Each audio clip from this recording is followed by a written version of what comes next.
Well, for me, no. I've always been the same guy, and I always will continue to be the same guy. And when I hit the football field, no matter where it is, practice or games, I'm going to give it my all. And that's one thing that you don't have to worry about. I'm going to do all I can to win ball games for this club and this team and for the fans. And as far as the success goes, the Lord humbles me pretty fast if I try to get out of line, especially my parents. And so, that's not who I am. That's not who I want to be. And other than that, I really don't think it's an issue. What Ontario Hardesty's helping you with now, and Brandon Jackson's been signed, and so there seems to be some developing a situation where there's going to be a lot more depth in the backfield than there was last year. How helpful is that, and how might that go to allow you to stay a little bit more fresh? Well, I welcome it with open arms. I think that with more talent in the backfield, like you said, helps me stay fresh, and also gives more talent.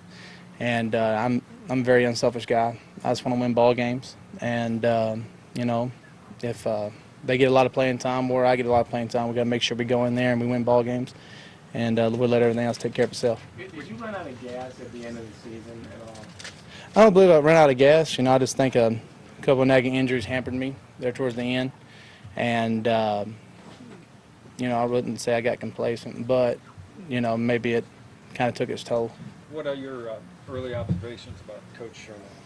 Great guy, real fun guy, cares about his players, real players coach, and but above all that, he wants to win, and he comes out here with an attitude, and when he's serious, when he kids around, but he wants to come out here and win, and that's the biggest thing, and I know other guys see it too. When you said you had a new coach each of the last 5 years, so when you start that new year again, is it always the same? Are the messages the coaches tell you always the same, and the way they coach, or can you see a difference when you show up today as opposed to last year when you showed up? As far as a lot of playbooks and stuff like that, a lot of it's just terminology built.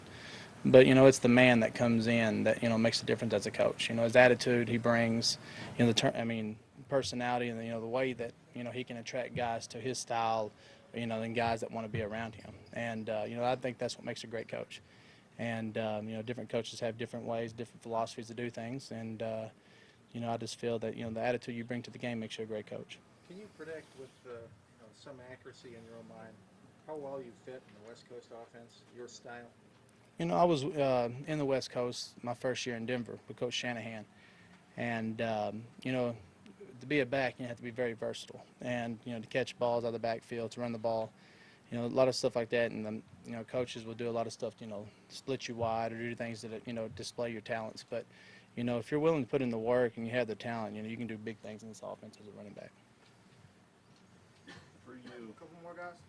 with Brandon, with Montario, this offense, do you feel that because of that, those nagging injuries you talked about earlier, it will keep you fresher as the season goes on and you see that closing part of the schedule with so many games within the division?